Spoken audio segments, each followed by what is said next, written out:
I was 10 when the Friedkins disappeared. Amanda told me they were going on a trip.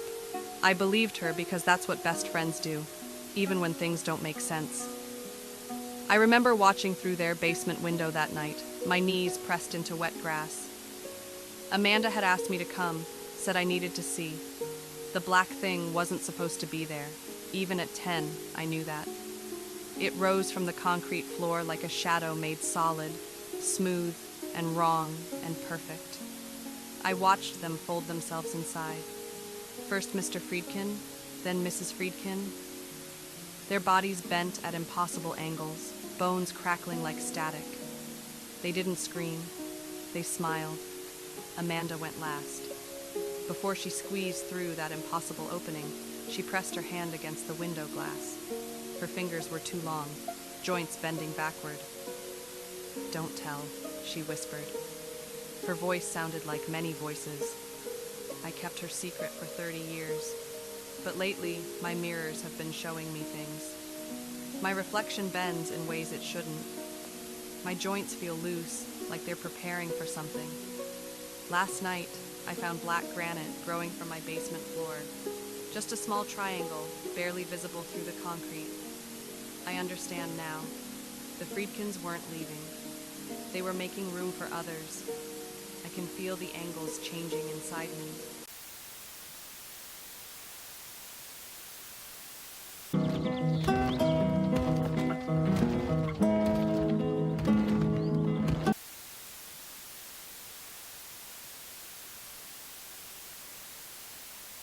We never found Sarah. It was supposed to be a fun weekend, just me, her, and a few friends camping in the woods. But she vanished on the first night. One minute she was sitting by the fire, laughing at some dumb joke. The next, she was gone. We searched all night, screamed her name until our voices cracked. By morning, the police were involved. They never found a trace. No footprints, no torn clothing. Nothing. But I saw her. It was 3 days later. I was back home trying to sleep. I rolled over and there she was, standing in the corner of my room. Her skin was wrong, too pale, almost gray. Her eyes were glassy, unfocused. She opened her mouth, but her jaw unhinged like a snake's.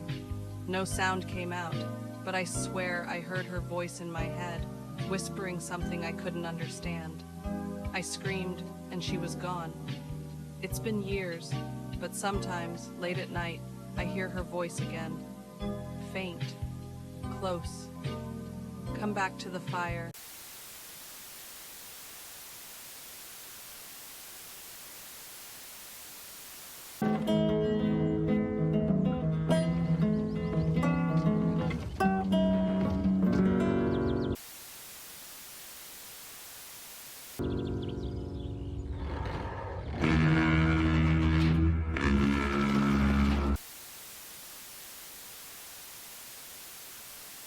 I was 4 when Mom disappeared on New Year's Eve, 1987. The police found her car in the Meyer parking lot on Mound Road, engine running, driver's door open. Her purse was still on the seat, no signs of struggle. That was it. 37 years of nothing, until last week when my phone lit up with a text from an unknown number. "Ashley, baby, I'm sorry I've been gone so long." I almost dropped the phone. The next message came seconds later. "I can explain everything. Follow my directions." I knew I shouldn't respond, but I'd spent my whole life wondering. The texts led me through Warren, east on 12 Mile, north on Hoover, past the dead strip malls and abandoned factories. Each message brought another turn, another memory. Remember the ice cream shop on Martin, where we'd get butterscotch sundaes? I did remember. The shop's been closed for decades. Left on Toepfer. Almost there, sweetheart. My hands shook on the steering wheel. The streets got darker, emptier. The White House on the corner. Go inside. I recognized it.